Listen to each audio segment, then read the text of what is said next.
5 अगस्त 2019 को जम्मू कश्मीर से आर्टिकल 370 को हटा दिया था। क्या आप जानते हैं आर्टिकल 370 क्या है? जम्मू कश्मीर से हटाए जाने के बाद क्या स्थिति है, जानिए इस वीडियो में। 11 दिसंबर 2023 को सुप्रीम कोर्ट ने केंद्र सरकार के उस फैसले को सही ठहराया है जिसमें आर्टिकल 370 को खत्म कर दिया था। साथ ही कोर्ट ने सरकार से राज्य में 30 सितंबर 2024 तक चुनाव कराने को भी कहा है। इसे ये जानना बेहद जरूरी है कि आर्टिकल 370 क्या है। 11 दिसंबर को सुप्रीम कोर्ट ने मोदी सरकार के उस फैसले पर मोहर लगा दी जिसमें सरकार ने जम्मू कश्मीर में लागू आर्टिकल 370 की सख्ती छीन ली थी। सुप्रीम कोर्ट ने कहा कि धारा 370 हटाए जाने का फैसला कोई गलत फैसला नहीं है। केंद्र सरकार ऐसा कर सकती है। बता दें कि जम्मू कश्मीर में धारा 370 हटाए जाने के बाद सुप्रीम कोर्ट में कई याचिकाएं दाखिल की गई थी। इन्हीं याचिकाओं पर आज सुप्रीम कोर्ट ने अपना फैसला सुनाए हैं। केंद्र सरकार ने 5 अगस्त 2019 को जम्मू कश्मीर से आर्टिकल 370 को हटा दिया था। आइए जानते हैं कि 370 के बारे में। आर्टिकल 370 भारतीय संविधान का एक प्रावधान था जो जम्मू कश्मीर को एक विशेष राज्य का दर्जा देता था। आर्टिकल 370 के प्रावधान ऐसे थे कि भारतीय संविधान भी जम्मू कश्मीर में सम्मिलित हो जाती थी, जिससे देश की सरकारें राज्य के फैसले को लेकर हमेशा बंदी रहती थी। बता दें कि इस आर्टिकल को प्रधानमंत्री जवाहरलाल नेहरू और शेख मोहम्मद अब्दुल्ला ने 5 महीनों की बातचीत के बाद संविधान में जोड़ा गया था। इसके लिए पहले साल 1951 में जम्मू और कश्मीर की संविधान सभा का गठन किया गया। इसमें कुल 75 सदस्य थे। राज्य को सभा को जम्मू कश्मीर के संविधान का अलग मसौदा तैयार करने को कहा गया, जो नवंबर 1956 में पूरा हुआ और 26 जनवरी 1957 को राज्य में विशेष संविधान लागू कर दिया गया। इसके बाद जम्मू कश्मीर संविधान सभा का अस्तित्व खत्म हो गया था। आर्टिकल 370 के कारण आर्टिकल के अलावा कोई अन्य आर्टिकल जम्मू और कश्मीर पर लागू नहीं होता था।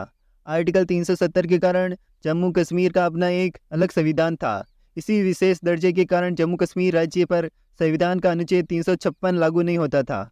इस कारण भारत के राष्ट्रपति के पास राज्य के संविधान को बर्खास्त करने का अधिकार नहीं था। अनुच्छेद 370 के चलते जम्मू कश्मीर का अलग झंडा होता था। इसके साथ ही जम्मू कश्मीर की विधानसभा का कार्यकाल 6 वर्षों का होता था। भारत के राष्ट्रपति अनुच्छेद 370 की वजह से जम्मू कश्मीर में आर्थिक आपातकाल नहीं लगा सकते थे। इसके कारण भारत के राष्ट्रपति के पास जरूरत पड़ने पर किसी भी बदलाव के साथ संविधान के किसी भी हिस्से को राज्य में लागू करने की ताकत थी। हालांकि इसके लिए राज्य सरकार की सहमति जरूरी थी।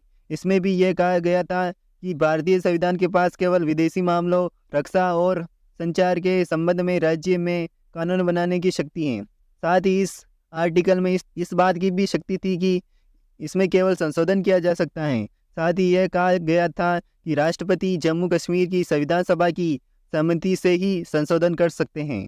इसी को लेकर बीजेपी काफ़ी लंबी समय से कश्मीर के भारत के राज्यों को एकजुट होने की दिशा में रोड़ा मार रही थी। बीजेपी ने अपने घोषणा पत्र में भी कहा था कि वह भारतीय संविधान से अनुच्छेद 370 और 35A को हटाएगी। जानकारी दे दें कि अनुच्छेद 35A को 1954 में संविधान में जोड़ा गया था। यह प्रावधान जम्मू कश्मीर के स्थानीय नागरिकों को सरकारी योजना, जम्मू कश्मीर में संपत्ति खरीदने और राज्य में रहने के लिए विशेषाधिकार देता था। 5 अगस्त 2019 को राष्ट्रपति ने एक आदेश जारी किया। इससे संविधान में संशोधन हुआ। आदेश में कहा गया कि राज्य की संविधान सभा के संदर्भ का अर्थ राज्य की विधानसभा होगी। इसमें यह भी बताया गया कि राज्य की सरकार अब से राज्यपाल के समक्ष होगी। फिर 9 अगस्त को संसद ने राज्य को 2 केंद्र शासित प्रदेशों जम्मू और कश्मीर और लद्दाख में बांटने का एक कानून पारित किया। आर्टिकल 370 हटाने से क्या बदलाव होंगे? आर्टिकल 370 के खत्म होने के साथ अनुच्छेद 35A भी खत्म हो गया, जिससे राज्य के स्थानीय निवासियों की पहचान रहती थी। सरकार ने आर्टिकल 370 के अंत के साथ साथ राज्य के पुनर्गठन का भी प्रस्ताव पेश किया था, जिससे जम्मू कश्मीर 2 केंद्र शासित प्रदेशों में बढ़ चुका है।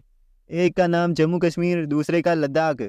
इन दोनों केंद्र शासित प्रदेशों का शासन अभी लेफ्टिनेंट गवर्नर के हाथ में है। आर्टिकल के हटने के कारण अब सरकार के पास कई शक्तियां हैं। अब आर्टिकल 370 का केवल एक खंड बाकी रह गया है, जिनके तहत राष्ट्रपति किसी भी समय किसी भी बदलाव का आदेश दे सकते हैं। इसके हटने के साथ देश का कोई भी नागरिक जम्मू कश्मीर में जमीन, दुकान या घर खरीद सकता है, जो कि पहले नहीं कर सकता था।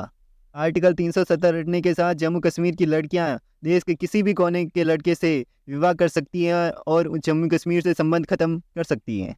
दोस्तों वीडियो पसंद आया है तो लाइक शेयर कमेंट अवश्य करें और चैनल को सब्सक्राइब करें। धन्यवाद।